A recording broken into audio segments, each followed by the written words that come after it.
Hello, everybody. Bill Thornton, Socalsabre. And I'm glad you stopped by. I've been promising this update for a long, long time. This is my Superstar Baseball Season 26 update. We just got most teams have just finished their 20th game out of 30 regular season games. It's a 30-game season. Following the seasons, we have playoffs. I'll show you the division. We have 20 teams right now, 10 in the AL, 10 in the NL, owned by 5 owners. We have 3 owners here that live in Victorville, one that lives in Temecula, California, and one lives in Tennessee. Oh. And when they do play, the ones that are far away, they use Discord. We use our cameras and the dice and so forth. But anyway, I wanted to give you an update on where we're at. Like I said, we've been playing this is our 26th season. We first started playing this when it was Avalon Hill Superstars out there at George Air Force Base in the early 80s. Then we took, after 86, we took a break, and then we got back together again, and we're doing them. So what I'm going to do is I'm going to show you some of this highlights and stats of where we're at right now. And let's see what we can. I hope you're going to be able to see this.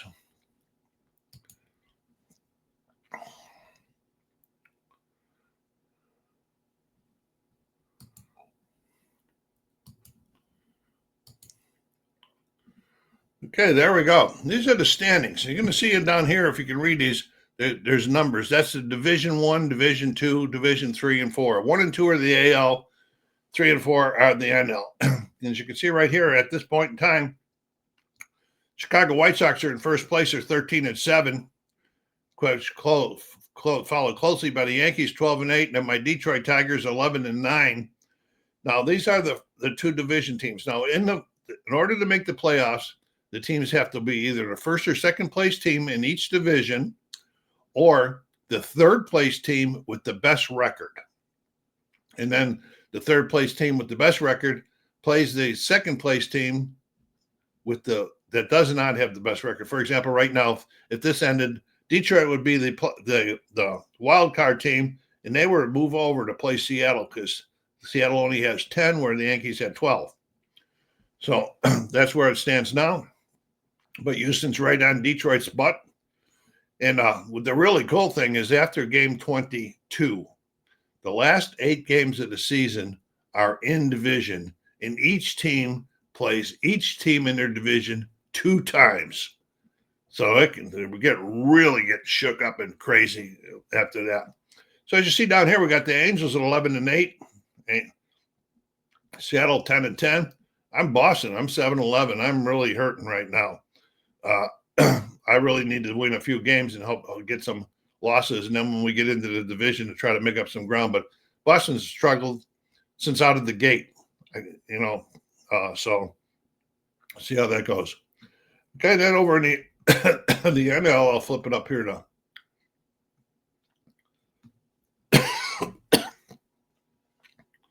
Got a little coughing going on here. Detroit, of course, and the other team in the AL is my team. Atlanta is my team. They're 13 and 11, tied with the Giants. Atlanta is the defending champions. So they're trying to go for a repeat. Cincinnati's got off to a slow start, but they've been on a real roll. Right now, they were set in what would be the wild card position. But this is going to be pretty close. When we get down here to Division 4, we got St. Louis with 11 wins, 10 for Milwaukee, 10 for Pittsburgh, and 8 for the Giants. So the last 8 games of the season are going to be crazy for all of them, for both leagues. I'll take you up there. I'll show you a few of the stats. Let me see what I get down here. Let me show you the AL batting. Look at that. Mike Trout and Nap Lajoie both batting over 400. I don't know how that's going to hold up. I think there's only been like 1 400 season, and that was maybe 2. But that was a low 400 season by Ted Williams back seasons ago. But it doesn't happen all that often. We got 2 guys in competition right now. The only guy I have in the running up here is Chuck Klein. He's having a really good season for Pittsburgh, or Detroit, I mean. The other guy I got This is Bill Freehand. The catchers, they don't always do all that good, but this year, several of them are doing. He's batting 304 after 20 games, 339. 4 home runs, 13 RBIs. Nice season for him. Now I'll take you down here. And I'll show you the AL. Oops, wait a minute, the RBIs. Let me show you the RBI raw things here. I think this is it. Yeah. Okay, we got Gary Sheffield having a nice season, batting 296. He's got 21 ribbies. Deacon White batting 322 with 19. Then we got Miguel Cabrera. He's got 18. We got Musial, Chuck Klein, a lot of guys. Harmon Killebrew. Juan Gonzalez, I have him. Juan also. So we'll go down. We'll show you the AL home runs at this point.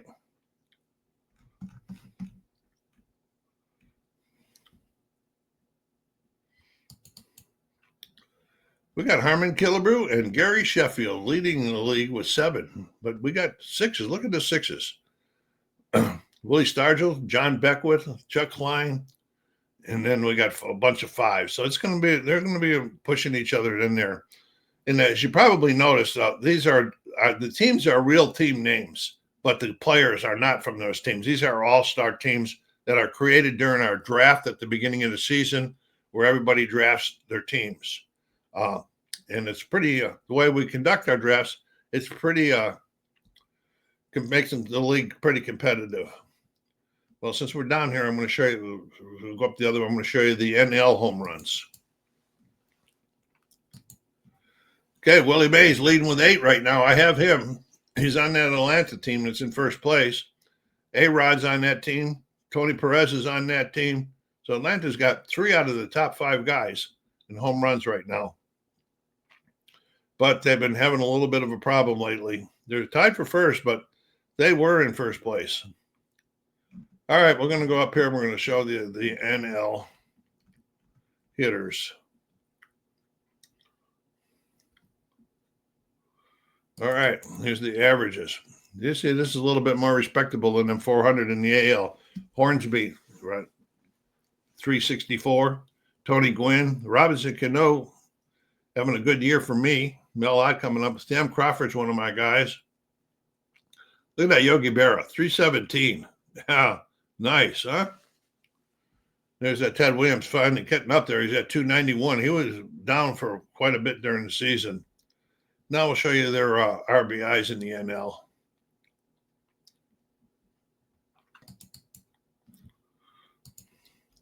There's Yogi with 21. And Willie Mays with 18, Ted Williams. There's going to be a battle for these guys to win these batting championships and so forth. I could show you, maybe see if I can find, without killing myself here, trying to figure it out here. Okay, here's the AL. Let me see if I can get AL pitchers by ERA. Okay, these are just that these guys haven't pitched yet. Look at that early win. It's 2-0, 1.00, 1.00 whip.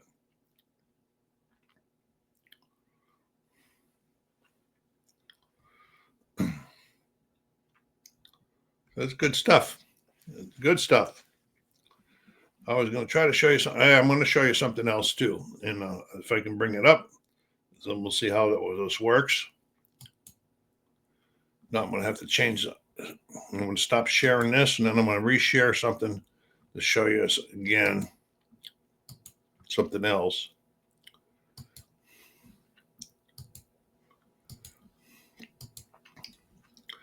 Okay, this is what's called the player usage charts, and each one, like these are mine: Detroit, Pittsburgh, Boston, and Atlanta. This shows all of the guys. There's 17 guys on the active roster. Fielders, 4 relief pitchers, 5 starters. As you can see, I got a blank here. That's because Jim Bunning just got hurt in this last game, and I've got to do a replacement for him. And so we have to do replacements. And what I'm probably going to do is I got Jim Bagme down here in the minors. I'm probably going to recall him. Then I have to put him in there, and he's got to pitch at least 1 game. And then see this L dark in yellow. See, he came in. He was signed as a free agent, but he came in when George Davis got injured. So the yellow means that he does not have to be a must-play player. So when Davis comes back, I'll send Dark down to the minors. Then I just hired the 10-game free agent signings. Each owner got a chance to sign a free agent at the 20-game mark. And I signed Kent Herbeck, get some more defense at first base, and see it's Brown. Anytime you bring a guy up that has not played yet from here, for other than an injury or a suspension, it's called a must play. They must start at least one game. So that's what that's for. And each owner has one of these. It helps them keep track of things. When we do our draft, we draft 17 fielders, 4 and 5. This is the reserve squad down here. These are guys that are signed after the draft by teams. And so, you try to fill in any weakness you got. Notice Atlanta just picked up Eddie Murray, and I sent Joe Adcock down. Joe Adcock wasn't doing bad, but I wanted to get some more defense up here in the lineup. And say Joe Adcock's a first baseman with no defense. Eddie's a first baseman with the +9. The one that gets more defense in there. So that's where we are after 20 games this season. I'm going to do another one, I promise, when the season's over, to show you the final stats and who's going into the playoffs. This one, I am going to promise to show you that one. When we have been playing, and, if you're interested in learning more about our league, because besides just the normal superstar baseball rules where you make a lineup and you shake the dice, over the years, we have built this into a manager and owner simulation. There's free agency signings, there's injuries, there's all kinds of stuff, there's trades and everything. And we wrote these in the rules that we have, that we live by. And if you're interested in seeing them, let me know. I'll send you a copy just so you can see what we do here. But this is season 26. And this was the 20 of 30 regular season game update. I hope you all enjoyed this. Go down there and hit that like button, subscribe if you haven't done so yet. If you have any questions, put them in there. I'll get back with you on there. Socalsabre saying, take care of yourselves out there. Be kind to each other. Stay